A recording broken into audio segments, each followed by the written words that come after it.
स्वदेशी अस्त्र से ताकतवर हुई भारतीय वायुसेना, तेजस विमानों की मारक क्षमता में हुई वृद्धि से देश की सीमाएं हुई सुरक्षित। नमस्कार, उदय न्यूज़ स्वागत है आपका। मैं हूं अंशुमान आनंद। भारतीय वायुसेना ने बुधवार यानी 12 मार्च को एक बहुत ही बड़ी उपलब्धि हासिल की है। भारत के स्वदेशी लड़ाकू विमान लाइट कॉम्बैट एयरक्राफ्ट तेजस MK-1 से अस्त्र मिसाइल को सफलतापूर्वक लॉन्च किया गया। ये अस्त्र मिसाइल जो है वो हवा से हवा में मार करने वाली मिसाइल है, जिसकी टेस्टिंग ओडिशा के चांदीपुर में हुई। हालांकि अस्त्र मिसाइल पहले से ही भारतीय वायुसेना के बेड़े में शामिल है, लेकिन ये पहली बार है जब इसे तेजस MK-1 से लॉन्च किया गया। इस स्वदेशी लड़ाकू विमान के साथ अस्त्र मिसाइलों को जोड़ा जाना एक बड़ी उपलब्धि मानी जा रही है। अस्त्र मिसाइल को भारत के रक्षा अनुसंधान और विकास संस्थान यानी DRDO द्वारा विकसित किया गया है, जो कि पूरी तरह से स्वदेशी तकनीक पर आधारित है।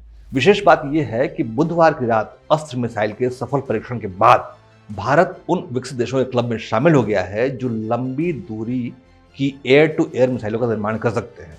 इसके पहले ये टेक्नोलॉजी सिर्फ अमेरिका, रूस और फ्रांस जैसे विकसित देशों के पास ही थी।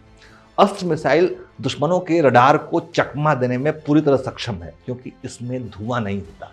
ये स्मोकलेस प्रोपल्शन टेक्नोलॉजी से लैस है, जिससे दुश्मन को इसका पता ही नहीं लग पाता है। साथ ही अस्त्र मिसाइल में एडवांस इनर्शियल नेविगेशन सिस्टम है, जो कि बेहद तेज गति से उड़ान भरते लड़ाकू विमानों को कोई भी ऐसा लक्ष्य जो कि बहुत ही तेज गति से मूव कर रहा हो, उसको भी अस्त्र मिसाइल निशाना बना लेती है, भले ही वो कितना भी अपने मूवमेंट में बदलाव करे। ये अस्त्र मिसाइल की खासियत है। अस्त्र मिसाइल को भारत के स्वदेशी लड़ाकू विमान तेजस की जरूरतों के अनुरूप ढाला गया है, जिससे कि मिसाइल पूरी तरह से तेजस विमानों के अनुकूल हो गई है। भारतीय वायुसेना काफी समय से अस्त्र मिसाइल का प्रयोग कर रही है। इसके पहले इसे सुखोई 30 MKI जैसे विमानों पर तैनात किया गया था, लेकिन बाद में इसमें थोड़ा बदलाव करके इसको तेजस पर लगाया गया है। इससे तेजस विमानों की मारक क्षमता जो है वो बहुत ज्यादा बढ़ गई है। अस्त्र मिसाइल के सफल परीक्षण के बाद रक्षा मंत्री राजनाथ सिंह ने इसके लिए DRDO, भारतीय वायुसेना, हिंदुस्तान एरोनॉटिक्स लिमिटेड जैसे संस्थानों को बधाई दी है और इसे आत्मनिर्भर भारत दिशा में एक बड़ा कदम करार दिया है। भारत लगातार अपनी रक्षा मशीनरी का स्वदेशीकरण कर रहा है, जिसकी जरूरत काफी समय से महसूस की जा रही थी। लेकिन साल 2014 से पहले की गैर भाजपा सरकारों के दौरान विदेशी हथियार खरीदने पर ज्यादा जोर दिया गया था, क्योंकि इसमें कमीशन का भारी खेल हुआ करता था।